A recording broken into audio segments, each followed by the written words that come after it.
여러분은 죽음 이후에 무엇이 기다리고 있을지 궁금해 해보신 적이 있으신가요? 우리가 마지막 숨을 거두는 순간 의식은 어디로 향하게 될까요? 티베트의 설산 깊은 곳에서 1000년 이상 전에 내려온 한 권의 책이 있습니다. 바로 티베트 사자에서 바르도 퇴돌입니다. 이 신비로운 경전은 죽음 이후 49일간 영혼이 겪게 되는 놀라운 여정을 상세히 기록하고 있습니다. 어느 티베트의 작은 마을에 째링이라는 노인이 살고 있었습니다. 평생을 선하게 살아온 그는 임종이 가까워지자 가족들을 모두 불러 모았습니다. 그의 곁에는 마을의 라마 승려가 함께 있었죠. 라마는 째링의 귀에 대고 조용히 속삭이기 시작했습니다. 지금부터 당신이 겪게 될 일들을 잘 들으세요. 두려워하지 마세요. 모든 것은 당신 마음이 만들어내는 환영입니다. 째링이 마지막 숨을 거두는 순간 그의 의식은 육체를 떠나기 시작했습니다. 바로 이 순간부터 중음, 즉 바르도의 여정이 시작되는 것입니다. 티베트 불교에서는 이 49일간의 여정을 3단계로 나누어 설명합니다.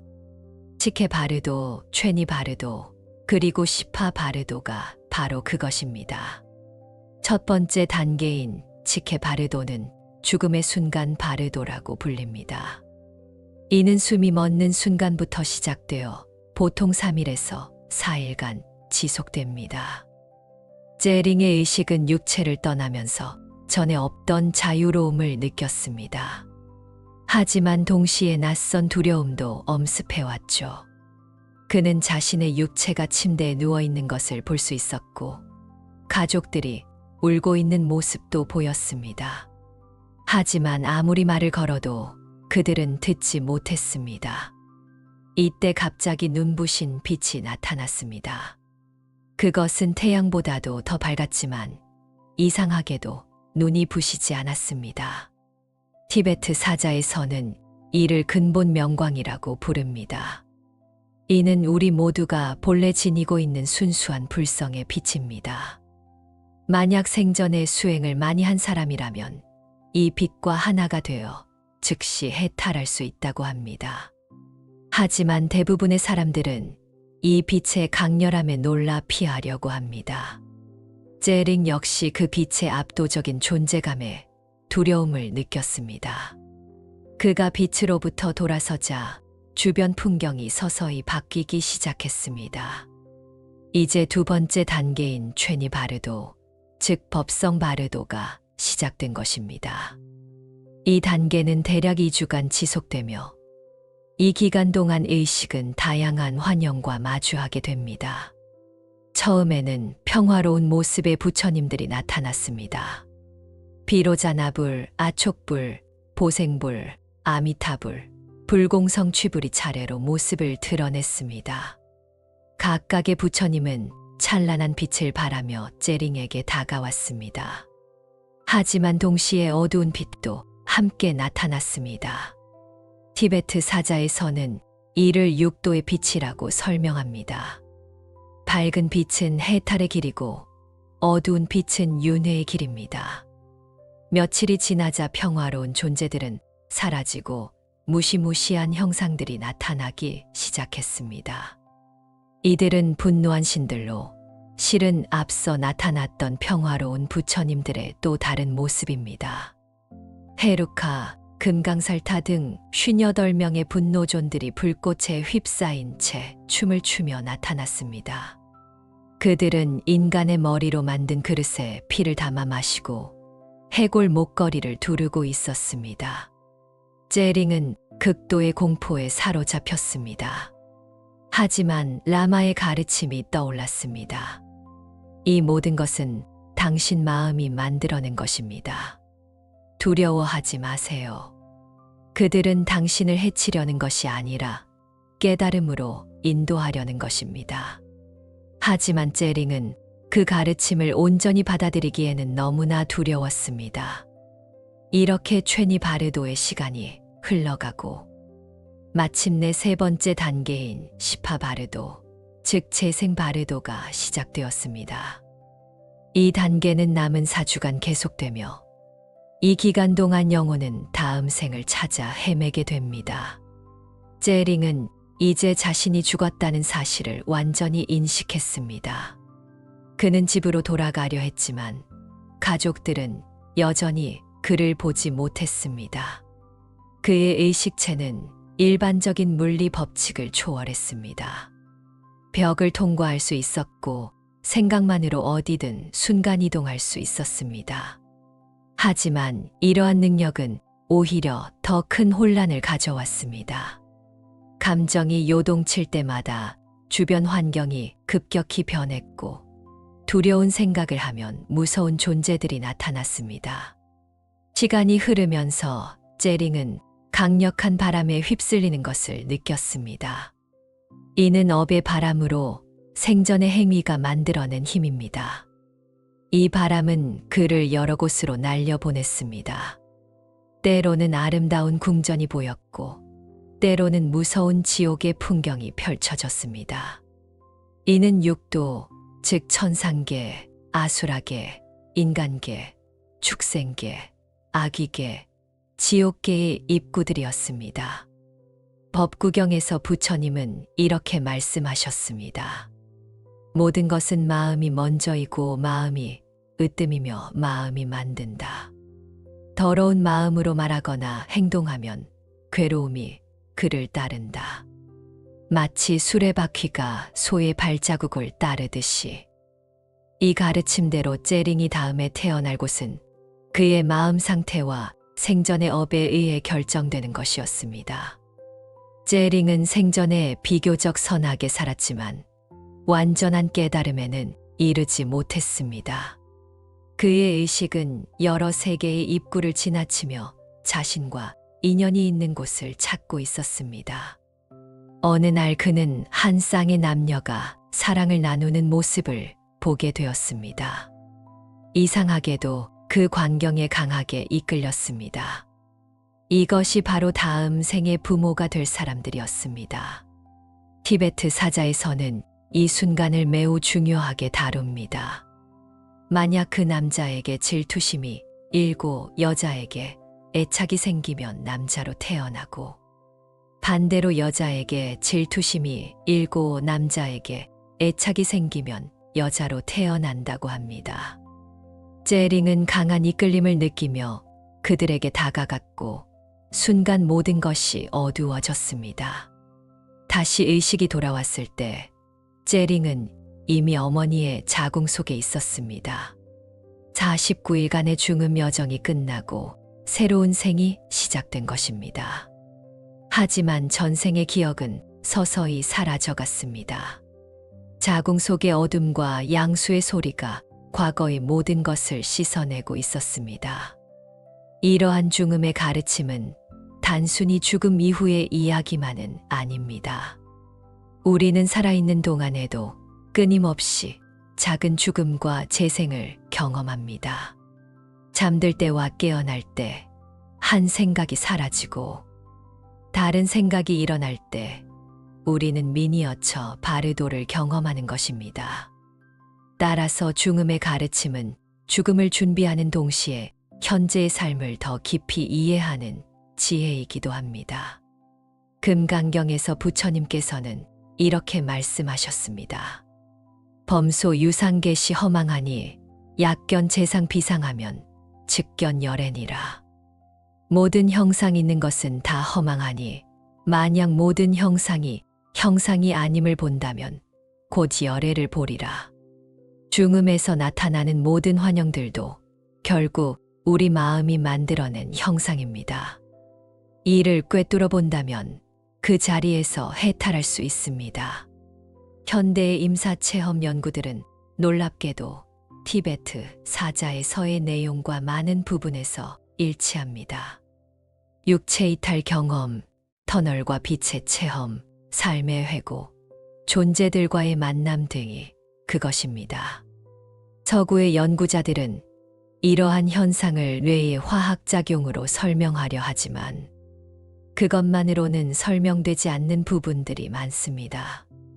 특히 주목할 만한 것은 임사체험자들이 한결같이 말하는 압도적인 사랑과 평화의 느낌입니다. 이는 티베트 사자의 서가 말하는 근본 명광의 경험과 매우 유사합니다. 또한 많은 체험자들이 빛의 존재를 만났다고 증언하는데, 이 역시 중음에서 나타나는 평화로운 신들의 모습과 닮아 있습니다. 그렇다면 우리는 이러한 가르침을 어떻게 실제 삶에 적용할 수 있을까요?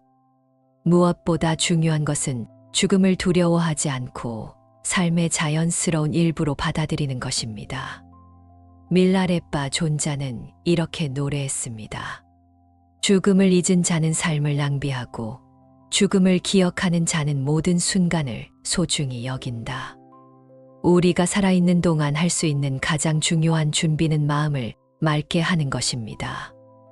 명상과 수행을 통해 마음의 본성을 이해하고 집착과 혐오에서 벗어나는 연습을 해야 합니다. 왜냐하면 죽음의 순간에 나타나는 모든 현상들은 우리 마음의 투영이기 때문입니다. 맑은 마음은 맑은 비전을 만들고 혼탁한 마음은 혼탁한 환영을 만듭니다. 또한 자비심을 기르는 것도 매우 중요합니다. 티베트 불교에서는 자비심이 죽음에서 우리를 보호하는 가장 강력한 갑옷이라고 말합니다. 두려운 환영이 나타났을 때 자비로운 마음을 일으키면 그것들이 즉시 평화로운 모습으로 변한다고 합니다. 이는 단순한 믿음이 아니라 마음의 작용 원리입니다. 아비달마구사론에서는 죽음의 순간을 이렇게 설명합니다. 지수와풍의 사대가 차례로 소멸하면서 의식은 점차 미세해진다. 마지막에는 오직 아레야식만이 남아 다음 생으로 이어진다. 이 아레야식 안에는 우리가 생전에 지은 모든 업의 종자가 저장되어 있습니다. 선업의 종자가 많으면 좋은 곳으로, 악업의 종자가 많으면 나쁜 곳으로 태어나게 됩니다. 하지만 여기서 중요한 것은 운명론적으로 받아들이지 않는 것입니다. 불교는 언제나 현재의 선택을 강조합니다. 비록 과거의 업이 있더라도 지금 이 순간의 선한 행위와 맑은 마음은 그것을 정화할 수 있습니다. 특히 임종의 순간에 일어나는 마지막 생각은 다음 생을 결정하는데 매우 중요한 역할을 합니다. 그래서 불교에서는 임종자를 위한 여러 가지 의식을 행합니다. 스승이나 도반들이 곁에서 경전을 읽어주고 부처님의 명호를 들려주며 마음을 평안하게 인도합니다. 이는 단순한 위로가 아니라 실제로 의식이 올바른 방향으로 향하도록 돕는 것입니다. 한국 불교의 시다림이나 일본의 임종행위도 같은 맥락입니다. 재미있는 것은 서구의 호스피스 운동도 점차 이러한 영적 돌봄의 중요성을 인식하고 있다는 점입니다. 의료적 처치만으로는 채울 수 없는 영혼의 갈증이 있음을 알게 된 것이죠. 많은 호스피스에서 명상과 영적 상담을 도입하고 있으며 일부는 티베트 사자의 서의 가르침을 직접 활용하기도 합니다. 중음의 가르침은 또한 우리에게 무상의 진리를 깊이 새기게 합니다. 화엄경에서는 일체의 법은 꿈과 같고 환영과 같으며 물거품과 같고 그림자와 같다고 했습니다. 중음에서 경험하는 모든 것들이 그러하듯 우리가 지금 경험하는 현실도 본질적으로는 같은 성질을 지니고 있습니다. 견고해 보이는 것도 결국은 인연 따라 생겨났다가 인연 따라 사라집니다. 이러한 통찰은 우리를 자유롭게 합니다. 죽음이 모든 것의 끝이 아니라 또 다른 시작임을 알 때 우리는 현재의 삶에 더욱 충실할 수 있습니다. 동시에 지나친 집착에서도 벗어날 수 있죠. 모든 것이 흘러가는 강물과 같다는 것을 알면 우리는 그 흐름에 저항하지 않고 자연스럽게 따를 수 있습니다. 어떤 이들은 환생을 믿지 않는다고 말합니다. 하지만 불교의 환생론은 단순한 믿음의 문제가 아닙니다. 그것은 인과 법칙의 연장선상에서 이해되어야 합니다.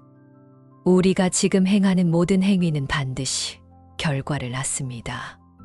그 결과가 이 생에서 다 나타나지 않는다면 그것은 어디로 가겠습니까?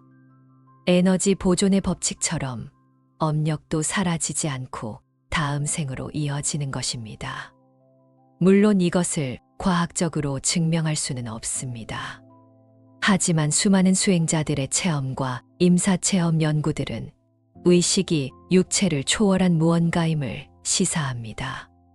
더 중요한 것은 이러한 가르침이 우리의 삶을 어떻게 변화시키느냐입니다. 죽음 너머의 삶을 믿는 사람은 더 넓은 시야로 현재를 바라볼 수 있습니다. 다시 제링의 이야기로 돌아가 봅시다. 그는 새로운 생에서 전생의 기억을 모두 잃었지만 그의 성품과 성향에는 과거의 흔적이 남아 있었습니다. 어린 시절부터 남다른 자비심을 보였고 불교에 자연스럽게 이끌렸습니다.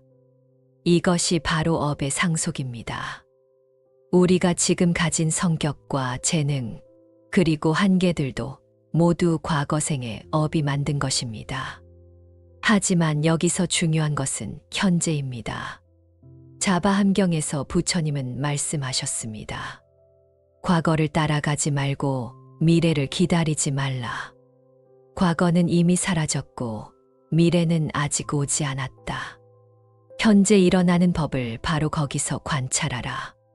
중음의 가르침도 궁극적으로는 지금 이 순간을 깨어있게 하기 위한 것입니다. 우리는 매 순간 작은 선택들을 합니다. 화를 낼 것인가 참을 것인가, 욕심을 부릴 것인가 나눌 것인가, 무관심할 것인가 자비를 베풀 것인가. 이러한 선택들이 모여 우리의 업을 만들고 그 업이 죽음의 순간에 우리가 가게 될 길을 결정합니다. 그러므로 죽음을 준비하는 가장 좋은 방법은 지금 이 순간을 바르게 사는 것입니다. 티베트에는 이런 속담이 있습니다. 죽음은 언제 올지 모르니 오늘 저녁 잠자리가 내일의 무덤이 될 수도 있다. 하지만 이것은 우리를 두렵게 하려는 것이 아닙니다. 오히려 매 순간을 소중히 여기고 의미 있게 살라는 가르침입니다. 죽음을 의식할 때 우리는 진정으로 살아있음을 느낄 수 있습니다. 중음의 49일은 단순히 시간의 흐름이 아닙니다. 그것은 의식이 변화하고 성장하는 과정입니다. 마치 애벌레가 나비가 되기 위해 고치 속에서 보내는 시간처럼 중음은 우리가 새로운 존재로 거듭나기 위한 변화의 시간입니다. 그 과정에서 우리는 자신의 진정한 본성과 마주하게 됩니다. 현대 심리학자들도 죽음에 대한 인식이 삶의 질을 높인다고 말합니다. 죽음을 부정하고 회피하는 문화에서는 삶도 피상적이 되기 쉽습니다.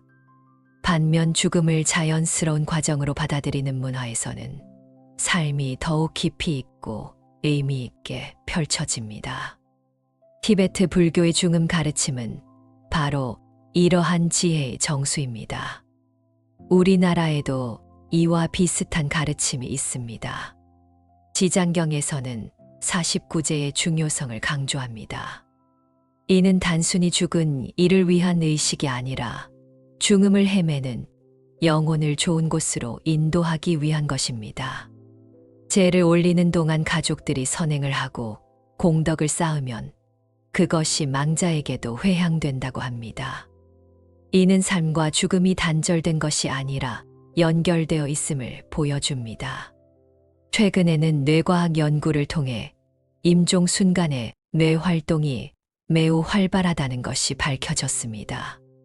특히 감마파가 급증하는데 이는 깊은 명상 상태에서 나타나는 뇌파와 같습니다. 어쩌면 죽음의 순간은 우리가 생각하는 것처럼 의식이 꺼지는 때가 아니라 오히려 가장 명료해지는 때일지도 모릅니다. 이러한 과학적 발견들은 고대의 지혜를 새로운 각도에서 조명합니다. 티베트 사자에서가 말하는 죽음의 명광 체험이 단순한 종교적 은유가 아니라 실제 현상일 가능성을 시사하는 것이죠. 물론 과학이 모든 것을 설명할 수는 없습니다.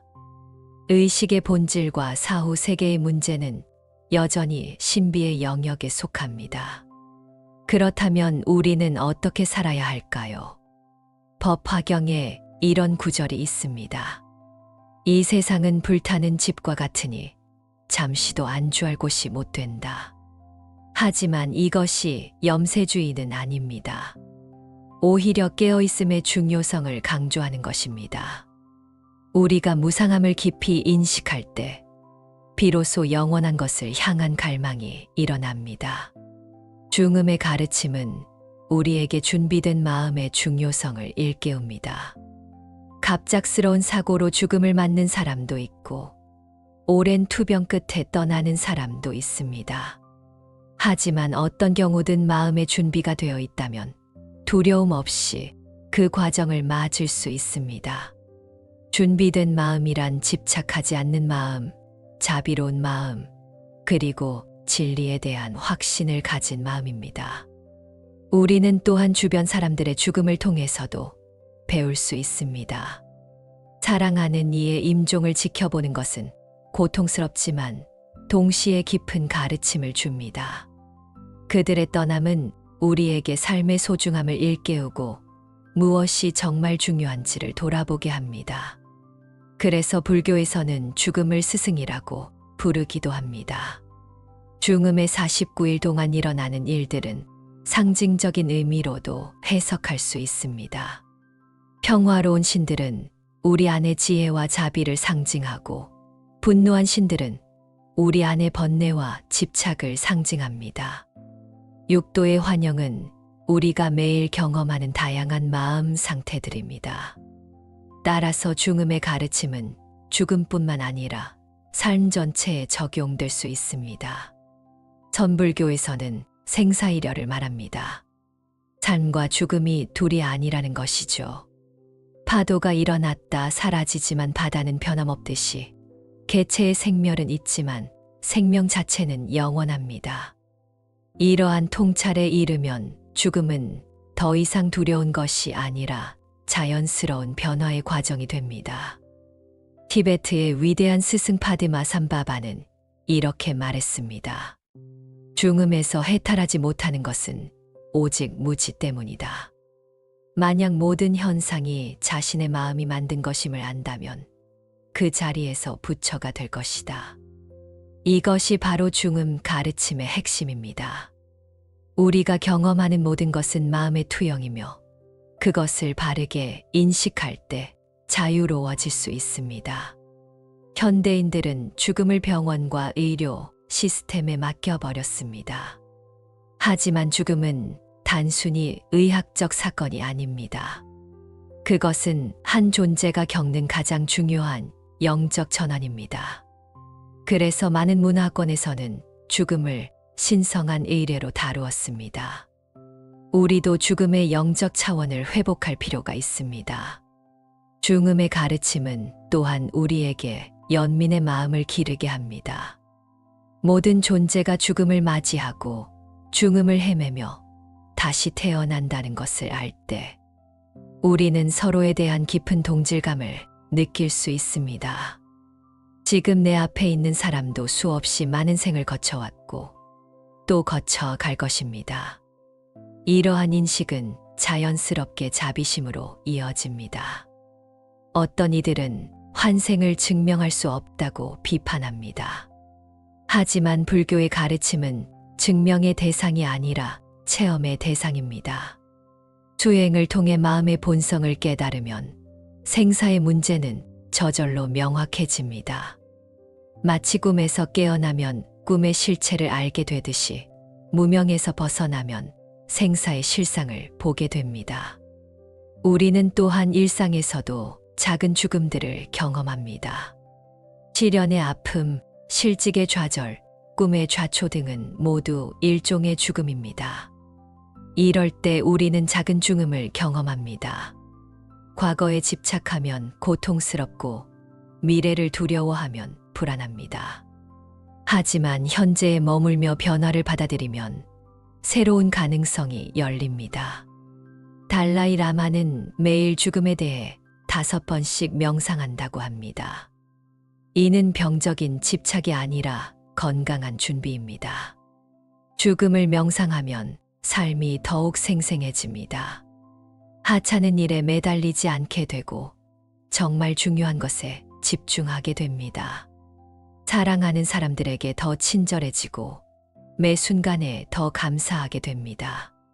죽음의 가르침은 또한 우리에게 용기를 줍니다. 죽음이 끝이 아니라는 것을 알 때 우리는 더 대담하게 살 수 있습니다. 실패를 두려워하지 않고 도전할 수 있고 상실의 아픔도 더 잘 견딜 수 있습니다.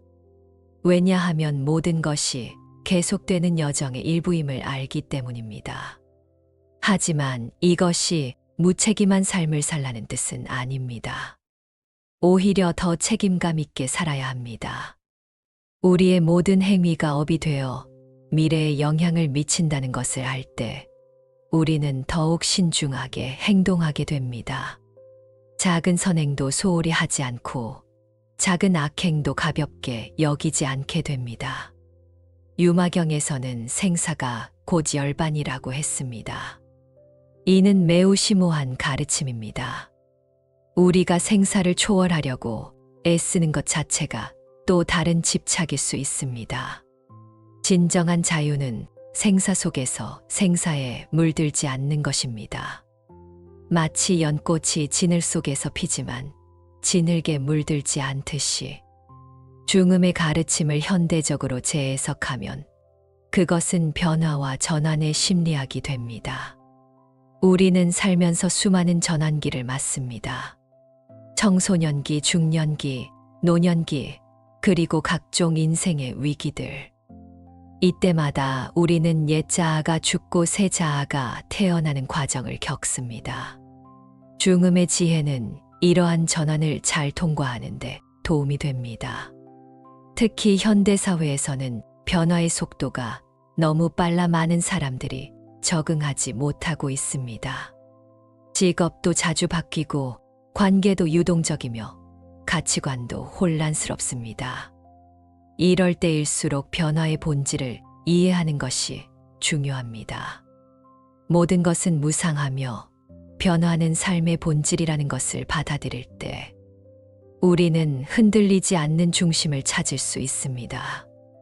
죽음의 49일이라는 기간도 상징적 의미가 있습니다. 7이라는 숫자는 많은 문화에서 완성을 의미합니다. 49는 7의 제곱으로 완전한 변화의 주기를 나타냅니다. 실제로 우리 몸의 세포들도 일정 주기로 모두 교체됩니다. 우리는 끊임없이 죽고 다시 태어나는 존재인 것입니다. 이제 우리의 이야기를 마무리하며 한 가지 중요한 질문을 던져봅시다. 만약 당신이 오늘 밤 잠들고 내일 깨어나지 못한다면 당신의 마지막 생각은 무엇일까요? 후회일까요? 감사일까요? 두려움일까요? 아니면 평화일까요? 이 질문에 대한 답이 우리가 어떻게 살아야 할지를 말해줍니다. 부처님께서는 열반에 드시기 전 마지막으로 이렇게 말씀하셨습니다. 모든 것은 변한다. 게으르지 말고 정진하라. 이것이 열애의 마지막 가르침이니라. 변화를 받아들이고 매 순간 깨어 있으며 선한 삶을 살아가는 것. 이것이 죽음을 준비하는 최선의 방법이자 진정으로 살아있는 방법입니다. 티베트 사자의 서가 전하는 죽음의 가르침은 단순히 죽음 이후의 매뉴얼이 아닙니다. 그것은 삶과 죽음, 그리고 그 너머를 관통하는 지혜의 가르침입니다. 우리가 이 가르침을 가슴에 새기고 실천한다면 죽음은 더 이상 두려운 적이 아니라 마지막 스승이 될 것입니다. 여러분은 어떻게 생각하시나요? 죽음 너머에 무엇이 있을지, 그리고 그것을 위해 지금 무엇을 준비해야 할지. 이 질문을 가슴에 품고 오늘 하루를 살아가신다면 그것이 바로 죽음의 가르침을 실천하는 첫걸음이 될 것입니다. 매 순간이 소중하고 모든 만남이 기적이며 지금 이 호흡이 선물임을 기억하며 살아가시기를 바랍니다. 이 영상이 도움이 된다면 구독과 좋아요 눌러주시면 감사하겠습니다. 여러분의 응원이 큰 힘이 됩니다. 여러분은 죽음 이후에 무엇이 기다리고 있을지 궁금해 해보신 적이 있으신가요? 우리가 마지막 숨을 거두는 순간 의식은 어디로 향하게 될까요? 티베트의 설산 깊은 곳에서 1000년 이상 전에 내려온 한 권의 책이 있습니다. 바로 티베트 사자에서 바르도 퇴돌입니다. 이 신비로운 경전은 죽음 이후 49일간 영혼이 겪게 되는 놀라운 여정을 상세히 기록하고 있습니다. 어느 티베트의 작은 마을에 째링이라는 노인이 살고 있었습니다. 평생을 선하게 살아온 그는 임종이 가까워지자 가족들을 모두 불러 모았습니다. 그의 곁에는 마을의 라마 승려가 함께 있었죠. 라마는 째링의 귀에 대고 조용히 속삭이기 시작했습니다. 지금부터 당신이 겪게 될 일들을 잘 들으세요. 두려워하지 마세요. 모든 것은 당신 마음이 만들어내는 환영입니다. 째링이 마지막 숨을 거두는 순간 그의 의식은 육체를 떠나기 시작했습니다. 바로 이 순간부터 죽음, 즉 바르도의 여정이 시작되는 것입니다. 티베트 불교에서는 이 49일간의 여정을 3단계로 나누어 설명합니다. 치케 바르도, 최니 바르도, 그리고 시파 바르도가 바로 그것입니다. 첫 번째 단계인 치케 바르도는 죽음의 순간 바르도라고 불립니다. 이는 숨이 멎는 순간부터 시작되어 보통 3일에서 4일간 지속됩니다. 째링의 의식은 육체를 떠나면서 전에 없던 자유로움을 느꼈습니다. 하지만 동시에 낯선 두려움도 엄습해왔죠. 그는 자신의 육체가 침대에 누워있는 것을 볼 수 있었고 가족들이 울고 있는 모습도 보였습니다. 하지만 아무리 말을 걸어도 그들은 듣지 못했습니다. 이때 갑자기 눈부신 빛이 나타났습니다. 그것은 태양보다도 더 밝았지만 이상하게도 눈이 부시지 않았습니다. 티베트 사자에서는 이를 근본 명광이라고 부릅니다. 이는 우리 모두가 본래 지니고 있는 순수한 불성의 빛입니다. 만약 생전에 수행을 많이 한 사람이라면 이 빛과 하나가 되어 즉시 해탈할 수 있다고 합니다. 하지만 대부분의 사람들은 이 빛의 강렬함에 놀라 피하려고 합니다. 째링 역시 그 빛의 압도적인 존재감에 두려움을 느꼈습니다. 그가 빛으로부터 돌아서자 주변 풍경이 서서히 바뀌기 시작했습니다. 이제 두 번째 단계인 최니 바르도, 즉 법성 바르도가 시작된 것입니다. 이 단계는 대략 2주간 지속되며 이 기간 동안 의식은 다양한 환영과 마주하게 됩니다. 처음에는 평화로운 모습의 부처님들이 나타났습니다. 비로자나불, 아촉불, 보생불, 아미타불, 불공성 취불이 차례로 모습을 드러냈습니다. 각각의 부처님은 찬란한 빛을 발하며 째링에게 다가왔습니다. 하지만 동시에 어두운 빛도 함께 나타났습니다. 티베트 사자에서는 이를 육도의 빛이라고 설명합니다. 밝은 빛은 해탈의 길이고 어두운 빛은 윤회의 길입니다. 며칠이 지나자 평화로운 존재들은 사라지고 무시무시한 형상들이 나타나기 시작했습니다. 이들은 분노한 신들로 실은 앞서 나타났던 평화로운 부처님들의 또 다른 모습입니다. 헤루카, 금강살타 등 58명의 분노존들이 불꽃에 휩싸인 채 춤을 추며 나타났습니다. 그들은 인간의 머리로 만든 그릇에 피를 담아 마시고 해골 목걸이를 두르고 있었습니다. 째링은 극도의 공포에 사로잡혔습니다. 하지만 라마의 가르침이 떠올랐습니다. 이 모든 것은 당신 마음이 만들어낸 것입니다. 두려워하지 마세요. 그들은 당신을 해치려는 것이 아니라 깨달음으로 인도하려는 것입니다.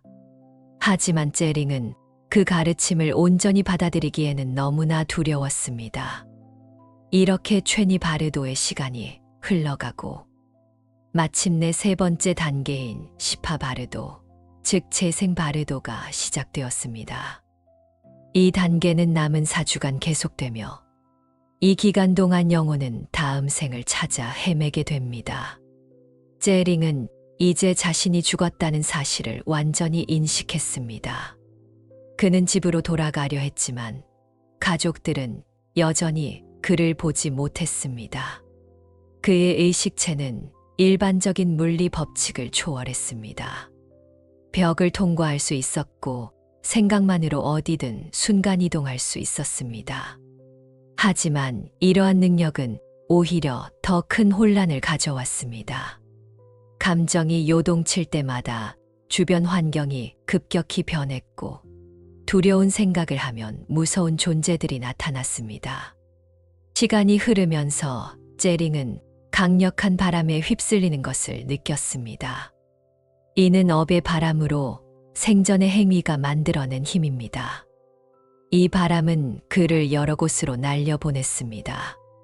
때로는 아름다운 궁전이 보였고 때로는 무서운 지옥의 풍경이 펼쳐졌습니다.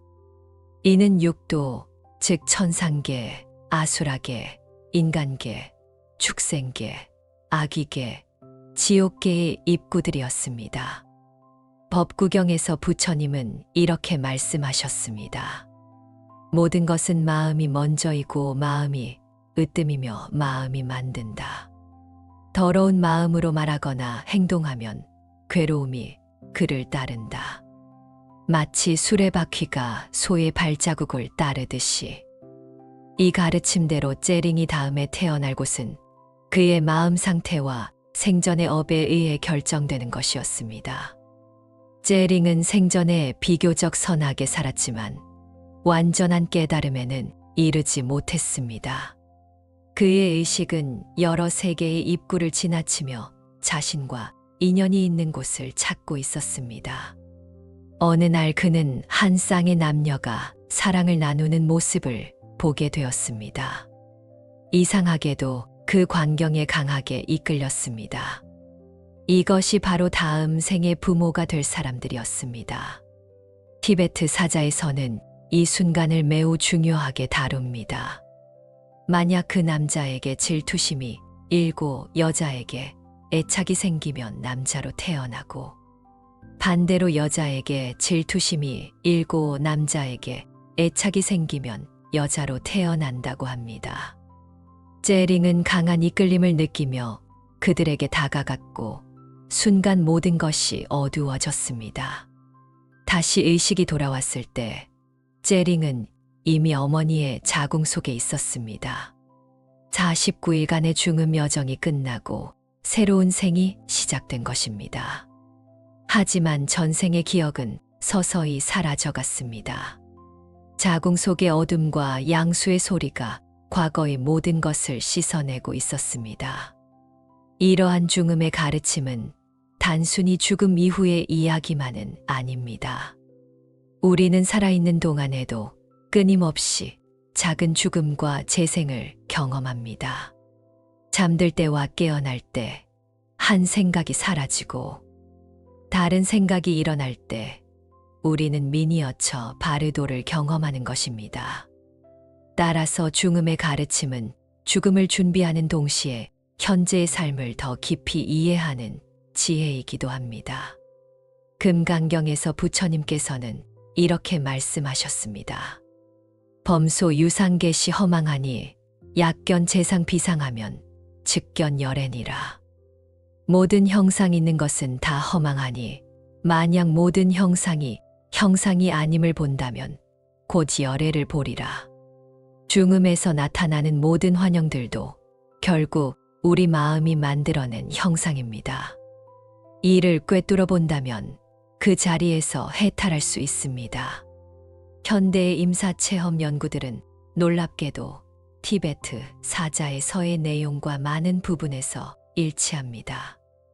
육체 이탈 경험, 터널과 빛의 체험, 삶의 회고, 존재들과의 만남 등이 그것입니다.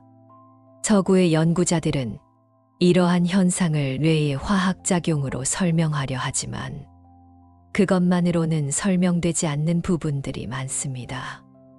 특히 주목할 만한 것은 임사체험자들이 한결같이 말하는 압도적인 사랑과 평화의 느낌입니다.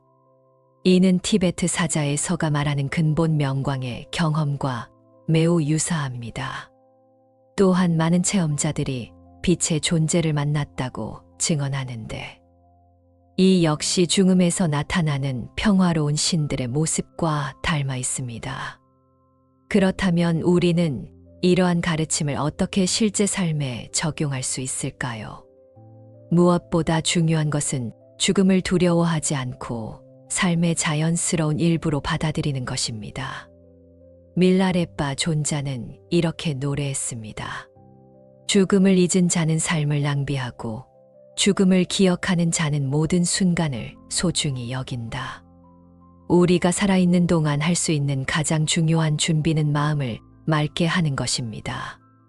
명상과 수행을 통해 마음의 본성을 이해하고 집착과 혐오에서 벗어나는 연습을 해야 합니다. 왜냐하면 죽음의 순간에 나타나는 모든 현상들은 우리 마음의 투영이기 때문입니다. 맑은 마음은 맑은 비전을 만들고 혼탁한 마음은 혼탁한 환영을 만듭니다. 또한 자비심을 기르는 것도 매우 중요합니다. 티베트 불교에서는 자비심이 중음에서 우리를 보호하는 가장 강력한 갑옷이라고 말합니다. 두려운 환영이 나타났을 때 자비로운 마음을 일으키면 그것들이 즉시 평화로운 모습으로 변한다고 합니다. 이는 단순한 믿음이 아니라 마음의 작용 원리입니다. 아비달마구사론에서는 죽음의 순간을 이렇게 설명합니다. 지수와 풍의 사대가 차례로 소멸하면서 의식은 점차 미세해진다. 마지막에는 오직 아레야식만이 남아 다음 생으로 이어진다. 이 아레야식 안에는 우리가 생전에 지은 모든 업의 종자가 저장되어 있습니다. 선업의 종자가 많으면 좋은 곳으로, 악업의 종자가 많으면 나쁜 곳으로 태어나게 됩니다. 하지만 여기서 중요한 것은 운명론적으로 받아들이지 않는 것입니다. 불교는 언제나 현재의 선택을 강조합니다.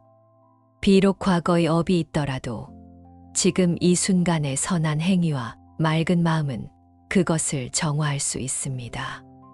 특히 임종의 순간에 일어나는 마지막 생각은 다음 생을 결정하는데 매우 중요한 역할을 합니다. 그래서 불교에서는 임종자를 위한 여러 가지 의식을 행합니다.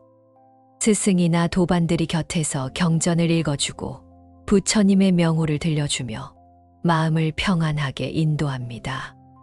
이는 단순한 위로가 아니라 실제로 의식이 올바른 방향으로 향하도록 돕는 것입니다.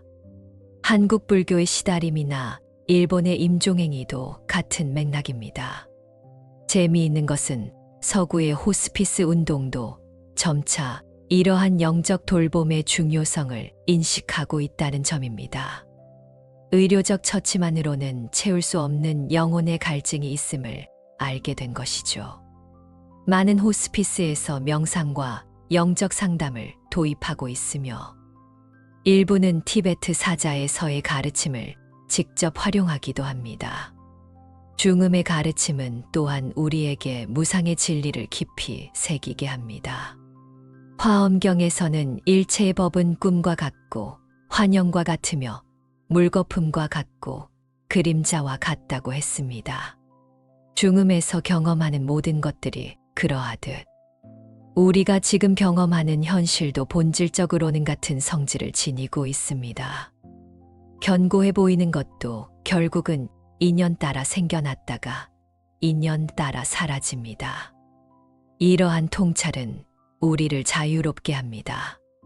죽음이 모든 것의 끝이 아니라 또 다른 시작임을 알 때 우리는 현재의 삶에 더욱 충실할 수 있습니다. 동시에 지나친 집착에서도 벗어날 수 있죠. 모든 것이 흘러가는 강물과 같다는 것을 알면 우리는 그 흐름에 저항하지 않고 자연스럽게 따를 수 있습니다. 어떤 이들은 환생을 믿지 않는다고 말합니다. 하지만 불교의 환생론은 단순한 믿음의 문제가 아닙니다. 그것은 인과 법칙의 연장선상에서 이해되어야 합니다. 우리가 지금 행하는 모든 행위는 반드시 결과를 낳습니다. 그 결과가 이 생에서 다 나타나지 않는다면 그것은 어디로 가겠습니까? 에너지 보존의 법칙처럼 업력도 사라지지 않고 다음 생으로 이어지는 것입니다. 물론 이것을 과학적으로 증명할 수는 없습니다. 하지만 수많은 수행자들의 체험과 임사체험 연구들은 의식이 육체를 초월한 무언가임을 시사합니다. 더 중요한 것은 이러한 가르침이 우리의 삶을 어떻게 변화시키느냐입니다. 죽음 너머의 삶을 믿는 사람은 더 넓은 시야로 현재를 바라볼 수 있습니다. 다시 째링의 이야기로 돌아가 봅시다.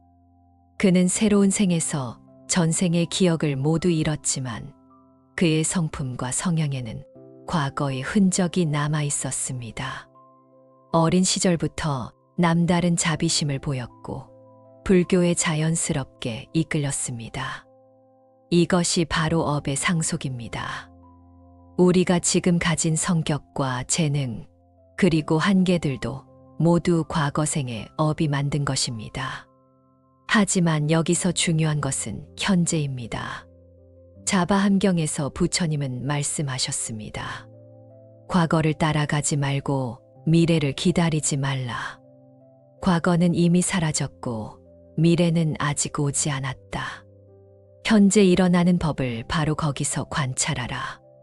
중음의 가르침도 궁극적으로는 지금 이 순간을 깨어있게 하기 위한 것입니다. 우리는 매 순간 작은 선택들을 합니다. 화를 낼 것인가 참을 것인가, 욕심을 부릴 것인가 나눌 것인가, 무관심할 것인가 자비를 베풀 것인가. 이러한 선택들이 모여 우리의 업을 만들고 그 업이 죽음의 순간에 우리가 가게 될 길을 결정합니다. 그러므로 죽음을 준비하는 가장 좋은 방법은 지금 이 순간을 바르게 사는 것입니다. 티베트에는 이런 속담이 있습니다. 죽음은 언제 올지 모르니 오늘 저녁 잠자리가 내일의 무덤이 될 수도 있다. 하지만 이것은 우리를 두렵게 하려는 것이 아닙니다. 오히려 매 순간을 소중히 여기고 의미 있게 살라는 가르침입니다. 죽음을 의식할 때 우리는 진정으로 살아있음을 느낄 수 있습니다. 중음의 49일은 단순히 시간의 흐름이 아닙니다. 그것은 의식이 변화하고 성장하는 과정입니다. 마치 애벌레가 나비가 되기 위해 고치 속에서 보내는 시간처럼 중음은 우리가 새로운 존재로 거듭나기 위한 변화의 시간입니다. 그 과정에서 우리는 자신의 진정한 본성과 마주하게 됩니다. 현대 심리학자들도 죽음에 대한 인식이 삶의 질을 높인다고 말합니다. 죽음을 부정하고 회피하는 문화에서는 삶도 피상적이 되기 쉽습니다. 반면 죽음을 자연스러운 과정으로 받아들이는 문화에서는 삶이 더욱 깊이 있고 의미 있게 펼쳐집니다. 티베트 불교의 중음 가르침은 바로 이러한 지혜의 정수입니다. 우리나라에도 이와 비슷한 가르침이 있습니다. 지장경에서는 49제의 중요성을 강조합니다. 이는 단순히 죽은 이를 위한 의식이 아니라 죽음을 헤매는 영혼을 좋은 곳으로 인도하기 위한 것입니다. 제를 올리는 동안 가족들이 선행을 하고 공덕을 쌓으면 그것이 망자에게도 회향된다고 합니다. 이는 삶과 죽음이 단절된 것이 아니라 연결되어 있음을 보여줍니다. 최근에는 뇌과학 연구를 통해 임종 순간의 뇌 활동이 매우 활발하다는 것이 밝혀졌습니다. 특히 감마파가 급증하는데 이는 깊은 명상 상태에서 나타나는 뇌파와 같습니다. 어쩌면 죽음의 순간은 우리가 생각하는 것처럼 의식이 꺼지는 때가 아니라 오히려 가장 명료해지는 때일지도 모릅니다. 이러한 과학적 발견들은 고대의 지혜를 새로운 각도에서 조명합니다. 티베트 사자에서가 말하는 죽음의 명광 체험이 단순한 종교적 은유가 아니라 실제 현상일 가능성을 시사하는 것이죠. 물론 과학이 모든 것을 설명할 수는 없습니다. 의식의 본질과 사후 세계의 문제는 여전히 신비의 영역에 속합니다. 그렇다면 우리는 어떻게 살아야 할까요? 법화경에 이런 구절이 있습니다. 이 세상은 불타는 집과 같으니 잠시도 안주할 곳이 못 된다. 하지만 이것이 염세주의는 아닙니다. 오히려 깨어있음의 중요성을 강조하는 것입니다. 우리가 무상함을 깊이 인식할 때 비로소 영원한 것을 향한 갈망이 일어납니다. 죽음의 가르침은 우리에게 준비된 마음의 중요성을 일깨웁니다. 갑작스러운 사고로 죽음을 맞는 사람도 있고 오랜 투병 끝에 떠나는 사람도 있습니다. 하지만 어떤 경우든 마음의 준비가 되어 있다면 두려움 없이 그 과정을 맞을 수 있습니다. 준비된 마음이란 집착하지 않는 마음, 자비로운 마음, 그리고 진리에 대한 확신을 가진 마음입니다. 우리는 또한 주변 사람들의 죽음을 통해서도 배울 수 있습니다. 사랑하는 이의 임종을 지켜보는 것은 고통스럽지만 동시에 깊은 가르침을 줍니다. 그들의 떠남은 우리에게 삶의 소중함을 일깨우고 무엇이 정말 중요한지를 돌아보게 합니다. 그래서 불교에서는 죽음을 스승이라고 부르기도 합니다. 죽음의 49일 동안 일어나는 일들은 상징적인 의미로도 해석할 수 있습니다. 평화로운 신들은 우리 안의 지혜와 자비를 상징하고 분노한 신들은 우리 안의 번뇌와 집착을 상징합니다. 육도의 환영은 우리가 매일 경험하는 다양한 마음 상태들입니다. 따라서 죽음의 가르침은 죽음뿐만 아니라 삶 전체에 적용될 수 있습니다. 천불교에서는 생사이려를 말합니다. 삶과 죽음이 둘이 아니라는 것이죠.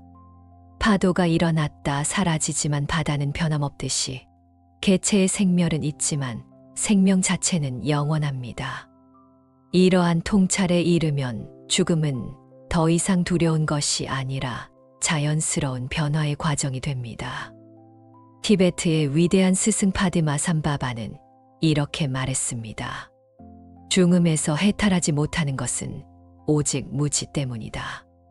만약 모든 현상이 자신의 마음이 만든 것임을 안다면 그 자리에서 부처가 될 것이다. 이것이 바로 죽음 가르침의 핵심입니다.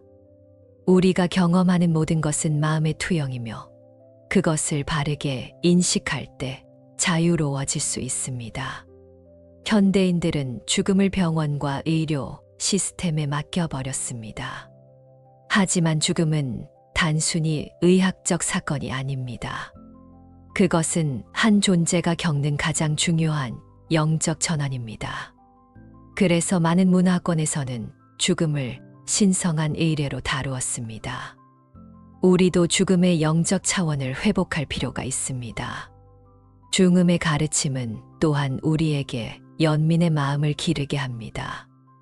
모든 존재가 죽음을 맞이하고 죽음을 헤매며 다시 태어난다는 것을 알 때 우리는 서로에 대한 깊은 동질감을 느낄 수 있습니다.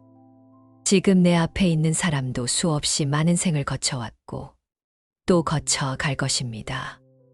이러한 인식은 자연스럽게 자비심으로 이어집니다. 어떤 이들은 환생을 증명할 수 없다고 비판합니다. 하지만 불교의 가르침은 증명의 대상이 아니라 체험의 대상입니다. 수행을 통해 마음의 본성을 깨달으면 생사의 문제는 저절로 명확해집니다.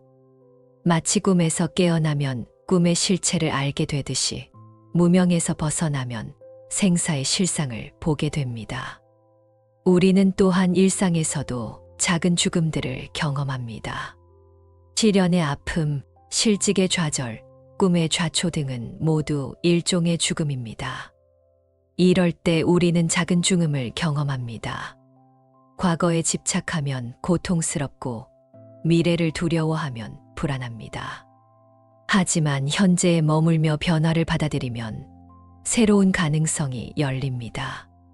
달라이 라마는 매일 죽음에 대해 5번씩 명상한다고 합니다.